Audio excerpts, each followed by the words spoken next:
부동산 투자의 신들은 이렇게 하죠. 집값의 바닥을 판단하는 기준이 있어요. 집값의 바닥의 근거는 보통 우리가 이렇게 평가를 하는데요. 여기서 한 35%, 40%가 되면 최저점이 되지 않을까 예측을 해봅니다. 이때가 집을 사는 타이밍이라고 생각을 하고요. 일단 시기로 보면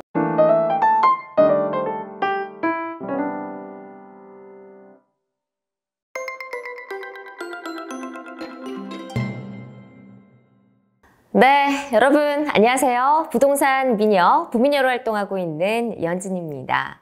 네, 여러분 집값이 반값이 되기를 기다리고 계신가요?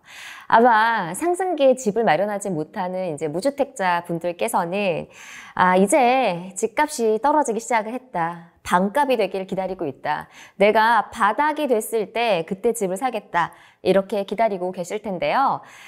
여러분 50%까지는 빠지진 않을 거예요. 그러려면 경제의 대위기가 와야 되는데요. 자, 그렇다고 하면 요즘에 집값 하락에 대한 공포감이 엄청 심하죠. 지금 수억 원씩 떨어졌더라. 우리 집도 떨어졌고 어디까지 떨어질지 모르겠다. 이런 공포감이 있는데, 그렇다면 여러분들 집값이 바닥은 언제 찍을지 궁금하지 않으세요? 그 바닥의 기준이 언제이고 또 언제 그걸 찍고 다시 집값이 오를 수 있을지, 네, 오늘 그거를 한번 여러분들과 알아보도록 하겠습니다. 우리가 부동산 시장에요, 10년 주기설이라는 게 있어요. 근데 이게 좀 정확하게 맞지는 않지만 어느 정도 가능성, 데이터로 뒷받침이 된다고 해서 많이들 이야기하는데요. 그러니까 결국에 부동산은 사이클이라는 게 있다는 얘기죠. 상승이 있으면 하락기가 있는데 이게 10년 단위의 주기설로 움직인다는 얘기죠. 그리고 부동산 시장은 하락과 크게 보면 반등이 있지만 그 중간중간에도 하락과 상승을 계속 이렇게 해서 반등을 하고 있는 상황이죠. 자, 그렇다면 여러분 우리가 생각하는 이 바닥이 뭐예요? 바닥이라는 기준은 집값이 더 이상 떨어질 데가 없는 거예요. 그 밑바닥으로 더 이상 못 떨어지고 여기가 이제 끝이다. 이제는 오를 일만 남았다. 이 타이밍이잖아요. 자, 이때 어때요? 집을 사야 되는 타이밍이죠. 최고의 매수 타이밍이라고 볼 수가 있는데, 사실 우리가 이제 매도 타이밍이 진짜 제일 중요하잖아요. 최고의 베스트 부동산 투자의 신들은 이렇게 하죠. 완전 바닥 저 밑에서 집을 사서 작년과 같은 완전 고점 하이피크를 딱 찍었을 때 집을 딱 파는 거죠. 그러면 어마어마한 시세 차익을 챙기고 또 내 집도 마련하고, 이게 최고의 베스트인데 우리가 신이 아니잖아요. 아무리 부동산 투자에 대한 지식이 많은 사람이라고 하더라도 이 타이밍을 정확하게 딱딱딱 계속 맞추기는 힘들다는 거죠. 그래서 우리가 옛날에 이런 말이 있었죠. 그러면 그게 어려우니까 차라리 무릎에서 사서 어깨에서 팔아라, 이런 이야기도 있었잖아요. 그러면 바닥까지는 아니어도 반등하는 시점을 좀 보고 무릎이 되는 시점에서 사서, 그다음에 어깨 정도에서 내가 이만큼 더 먹으려고 하다가 어깨에서 머리까지 더 먹으려고 하다가 못 팔지 말고 차라리 어깨에서 손절해서 딱 팔아라. 베스트인데 이만큼 집을 사고 파는 시점은 굉장히 중요합니다. 자, 그러면 여러분 바닥의 기준은 이제 제가 설명을 드렸는데 어느 정도 집값이 떨어져야 될까요? 제가 보기에는 한 30% 정도 떨어지면 이쯤이면 좀 들어가도 되겠다라는 타이밍이 올 거라고 생각을 합니다. 예를 들어서 40% 여기가 끝이다. 이때 타이밍이 제일 좋지만 그때를 잡긴 힘들다고 했잖아요. 그러면 다시 무릎인 한 30% 정도가 적당하지 않을까라는 생각을 합니다. 조금 더 설명을 드릴게요. 자, 일단은 집값이요, 하향 기조로 들어선 거는 확실한 것 같아요. 그래서 올해 연말까지는 집값이 아마 계속해서 변동폭이 낮아지고 그리고 하락 기조를 이어갈 확률이 굉장히 높습니다. 많은 부동산 이제 다수의 전문가들이 이제 집값이 오르네, 반등하네, 이런 이야기는 지금은 하진 않아요. 연말까지는 무조건 하락할 확률이 높은데요. 가장 부동산 시장을 압도하는, 집값을 떨어뜨리는 가장 큰 지금 이슈가 뭔가요, 여러분? 네, 맞아요, 여러분. 지금 금리 인상입니다. 이 금리 인상은요, 그냥 다른 걸 다 제꼈어요. 이게 압도적으로 지금 뭐 시장에 여파를 미치고 있는데요. 미국이 계속해서 파월이 금리를 올리겠다고 하고, 또 이창용 총재도 계속해서 이제 뭐 우리는 금리 인상을 멈추지 않겠다 막 이렇게 얘기를 하고 있죠. 저같이 이제 대출자들은 피눈물이 납니다. 어쨌든 금리 인상 기조를 당분간 이어간다는 건데, 다만 저는 조금 의문인 건 있어요. 자, 인플레이션. 자, 물가를 잡기 위해서 금리 인상 기조를 올라가고 있죠. 그런데 너무너무 급격하게 공격적으로 올리고 있다는 거죠. 우리는 저금리 시대를 오래 살았는데 우리가 적응도 하지 못할 만큼 금리 인상폭을 많이 급격하게 단기간에 올리고 있어요. 그런데 지금 문제는 금리를 인상해도 물가를 못 잡고 있잖아요. 정점이 벌써 5월부터 온다고 했는데 물가의 정점이 언젠지도 모르겠고 물가를 못 잡고 있는데, 대신에 금리를 이렇게 올림으로 인해서 지금 수요를 억제하면서 부동산 시장, 경기 전반을 직격탄을 맞게 했다는 거죠. 그러면 언제까지 금리 인상만으로 물가를 잡을 수 있을까? 저는 이건 조금 생각을 해보아야 된다고 생각을 해요. 금리만 올린다고 물가를 잡을 수 있을까? 그 효과가 얼마나 효과적이고 또 그 부작용은 조금 어떨지 생각을 해봐야 될 것 같다는 생각이 드네요.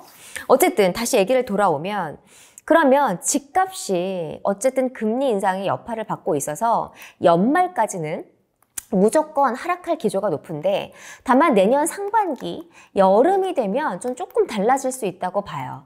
왜냐면 금리 인상의 랠리가 어느 정도 마무리가 되고 내년 상반기 여름쯤이 되면 이제 부동산 규제나 대출 규제 이런 것들도 좀 풀릴 거고 대책들도 나올 거고, 금리 인상에 대한 그 고금리에 대한 사람들이 인식을 다 완성이 된다면 어느 정도 거래량은 회복할 수밖에 없다고 봐요.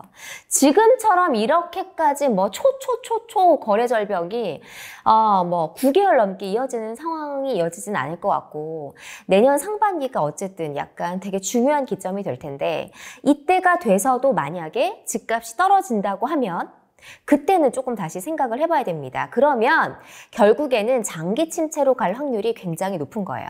그래서 저는 연말까지는 떨어진다, 내년 상반기 여름쯤에 상황을 보고 그때도 집값이 떨어진다고 하면 그때는 장기 침체로 갈 확률이 높다라는 말씀을 드리고 싶습니다. 자, 그러면 이제 핵심 내용인데요. 제가 보기에 시기는요, 만약에 여름에 집값이 더 떨어진다는 가정하에 그러면 한 3년 정도의 시점이 될 것 같고요. 3년 뒤의 시점. 하지만 제가 신이 아니기 때문에 꼭 2, 3년 뒤에가 무조건 저점이에요, 이런 말씀을 못 드리겠어요. 어쨌든 한 2, 3년 정도의 시간이 소요될 것 같고요. 그럼 퍼센티지로 보는 게 더 정확할 것 같거든요. 자, 전고점 대비 저는 한 30% 정도가 됐을 때가 좀 매수 타이밍이 아닐까 싶습니다. 일단 집값이요, 보통 전고점이 언제였나요? 작년 말이었죠. 그때 대비 지금 10%, 뭐 20% 이렇게 빠지는 지역이 있고요. 그리고 한 30% 정도 이상이 빠졌을 때가 저는 한 무릎 정도라고 봐요. 여기서 지방은 40%까지 빠질 수는 있거든요. 그런데 40%까지 갈지 안 갈지는 모르겠어요. 하지만 최대가 40%라는 이야기겠죠. 자, 그러니까 다시 한번 조금 더 쉽게 설명을 드리면, 뭐 어느 집이 뭐 몇 억이 빠졌다더라 이런 풍문으로 듣는 그런 수치가 아니고요. 우리가 퍼센티지로 정확하게 판단할 필요가 있다는 거죠.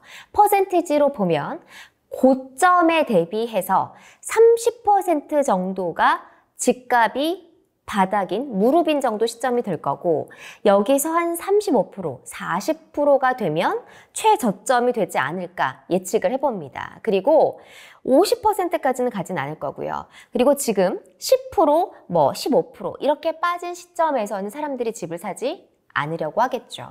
그러니까 이 떨어지는 수치를 가지고 퍼센티지로 좀 정확하게 판단할 필요가 있다는 거예요. 그러니까 뭐 나는 뭐 사람들이 뭐 이쯤 되면 집값을 사래요, 집을 사래요, 이쯤 되면 바닥이래요, 이렇게 누가 하는 이야기를 보는 게 아니고 내가 집을 살 아파트를 보고 있는 거예요. 그러면 그 집의 집값이 퍼센티지로 계산을 했을 때 20% 빠졌구나, 30% 빠졌구나, 금매가 나왔구나, 초초 금매가 나왔고 이 집이 다른 집보다 상태도 좋은데 좀 저렴하게 나왔다 라고 하면 그때가 본인의 매수 타이밍이 되는 거예요.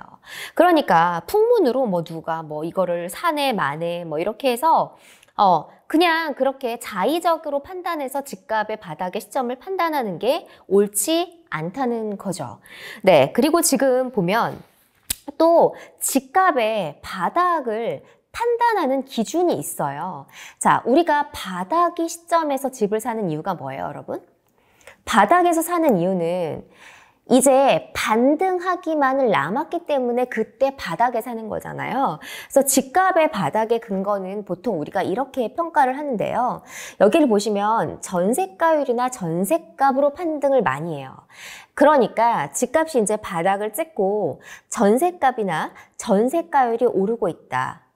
이렇게 하면 조금 더 안정적으로 집값이 다시 상승할 여력이 있다라는 건데 지금하고 정반대의 상황인 거죠. 지금은 전세가율과 전세값이 떨어지고 있는 상황이잖아요. 그러니까 이게 어느 정도까지 저점을 찍고 다시 반등하고 있다라고 할 때가 이제 매수가 들어가는 타이밍이고, 두 번째 증거는 미분양이 감소하고 있다고 판단이 들 때도 바로 매수 타이밍입니다. 지금하고 또 반대의 상황이죠. 지금은 미분양이 계속해서 늘어나고 있는 상황이죠. 그런데 이 미분양 물량이 어느 정도 소진이 되고 매수 회복이 돼서 돌아가고 있다라고 하면 이제 바닥을 찍고 시장이 다시 상승하는구나 라고 해서 그때가 들어갈 타이밍이라고 보시면 됩니다. 자, 그러면 내용을 한번 정리를 다시 한번 해볼까요? 자, 여러분, 매도 타이밍은 너무너무 중요합니다. 특히 이제 시드가 적고 현금이 적다. 그리고 하지만 내 집은 꼭 필요하다. 이러신 분들은 집값의 최저점에서 내가 집을 사는 게 굉장히 중요한데요.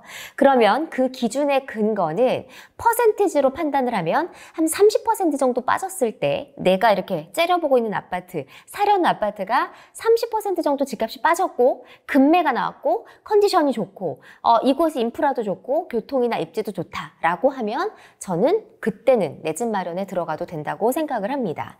그리고 그 이상의 한 40% 정도가 빠졌을 때 가장 최저점이라고 볼 수가 있는데요. 50% 이상 그때도 그렇게까지 빠지진 않을 거라는 거.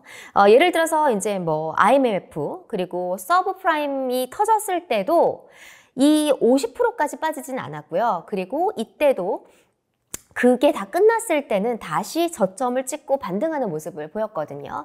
이렇게 V자 반등을 이어줄 때도 있기 때문에 그 지점을 잘 파악을 해야 된다. 그리고 또 두 가지 증거가 있는데 집값이 바닥을 찍고 전세값이 오르는 시점, 그리고 미분양이 해소돼서 감소돼서 미분양 물량이 없어지고 다시 매수세가 회복되는 시점, 이때가 집을 사는 타이밍이라고 생각을 하고요.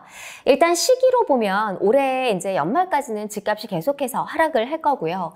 내년 상반기, 내년 여름에 다시 한번 그때 또 집값이 계속해서 침체가 되고 거래가 안 되고 가격이 떨어진다라고 하면 장기 침체로 갈 확률이 높고, 그 장기 침체 뒤에 한 3년 정도 뒤에가 저점의 시작이 되지 않을까 싶습니다. 자, 여러분, 사실 굉장히 집을 사야 되는 타이밍을 잡기가 어려워요. 누구든지. 하지만 내가 계속해서 공부를 하고 있고 현금을 마련을 하면서 시장의 동향을 파악을 잘 하신다면 여러분들이 꼭 반드시 좋은 내 집 마련 타이밍을 잡으실 수 있을 거라고 생각을 합니다. 우리가 그렇잖아요. 현금도 계속 가지고 있고 내 자산도 불리기 위해서 내 집 마련, 그리고 부동산 투자는 언젠가 또 필요한 시점이 있습니다. 지금 당장이 아니더라도 집값이 바닥을 뚫고 오르는 그 시점을 위해서 우리가 지금 계속해서 준비를 하는 그런 시간이라고 생각해 보시면 좋을 것 같습니다. 저는 여러분의 내 집 마련, 그리고 부동산 투자, 그리고 자산의 상승이 되기를 늘 응원하고 있고요. 궁금하신 사항이 있으면 댓글 남겨주시면 제가 답변 드리도록 하겠습니다. 여러분, 이제 가을이 왔는데요. 따뜻한 거 많이 드시고 또 힘든 시기예요. 참 경기도 안 좋고 또 물가도 높고 또 월급은 오르지는 않고 또 막상 투자할 데도 없는 이런 시기인데 또 우리가 잘 준비를 해서 다음 상승의 사이클을 기다려보면 좋을 것 같습니다. 자, 여러분 영상이 도움이 되셨다면 좋아요. 네, 눌러주세요. 감사합니다.